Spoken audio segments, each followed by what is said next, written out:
समझिए कि ये बकवास और बेबुनियाद बात है, इसका ताल्लुक इस्लाम से बिल्कुल नहीं है। वो बीवी अभी भी हैं और कयामत तक वो बीवी उनकी वो रहेंगी अगर वो शादी दूसरी जगह नहीं करती है तो। इसीलिए तो इस्लाम ने उनके शौहर के मरने के बाद उनका हिस्सा भी विरासत में रखा है। भाई अगर हराम हो गई है तो विरासत में हिस्सा किस चीज का बनता है आप बताएं तो सही।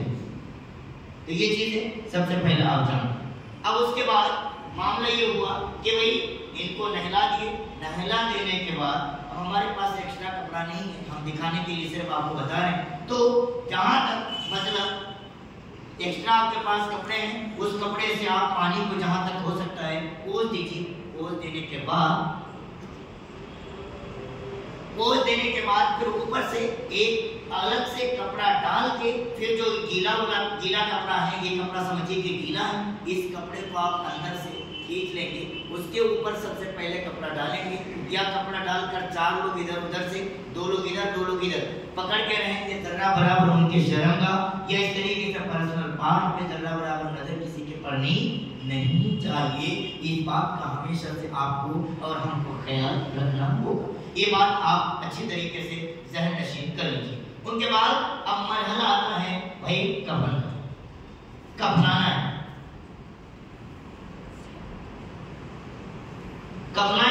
कफनाने के लिए अल्लाह के रसूल सल्लल्लाहु अलैहि वसल्लम ने फरमाया कि जब तुम अपनी मैयत को कफन दो तो इस सूरत में तुम बेहतरीन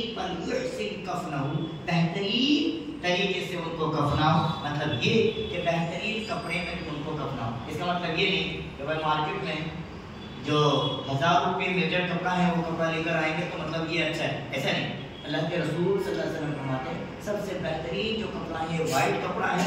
ये वाइट किसी में भी आप अपना सकते हैं, जरूरी नहीं वाइट है, लेकिन अल्लाह के रसूल सल्लल्लाहु अलैहि वसल्लम ने फरमाया सबसे बेहतरीन कपड़ा जो है ये वाइट कपड़ा है। और वाइट कपड़े को बेहतर बताया गया। इस बुनियाद पर वाइट कपड़े में ही मैयत को कफनाया जाता है। आप भी देखते हैं, हम भी देखते हैं।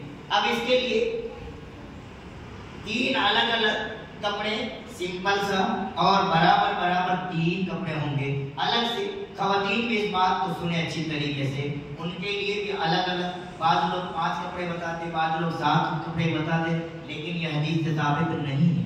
जिस हदीस से भी ये 5 कपड़े का ताल्लुक जो अलग अलग से आया है, दुपट्टा अलग होगा, शलवार अलग होगी, इस तरीके से जो अलग अलग जो चीजें माशरे के अंदर जो बताए जाते हैं और किट वगैरह इस तरीके से जो तैयार किया जाता है, ये इस्लाम में बिल्कुल जायज़ और दुरुस्त नहीं है। बल्कि इसका कोई सही सबूत और सही एविडेंस किताब सुन्नत के अंदर मौजूद नहीं है। 3 नॉर्मल सा आप कपड़ा लेंगे और 3 नॉर्मल कपड़े से किसी भी मैयत को, चाहे मैयत औरत की हो या मर्द की हो, 3 नॉर्मल कपड़े आप लेंगे, मार्केट से ले आएंगे और 3 कपड़े आप बिछा देंगे।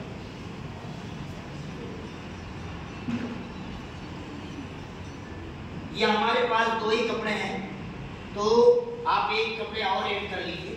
तो ये 3 कपड़े मैयत के लिए बराबर, इसमें कोई कटौती नहीं। भाई अलग से लुंगी बनाना है या शलवार बनानी है या कुर्ता बनाना है या टोपी बनाना है, इस किस्म का कोई भी कॉन्सेप्ट नहीं है। बल्कि नॉर्मल 3 कपड़े आप लेकर आएंगे और 3 कपड़े मर्द के लिए भी है, औरत के लिए भी है। सिंपल सा है, इसमें कोई पेचीदगियां नहीं। तो इस तरीके से आप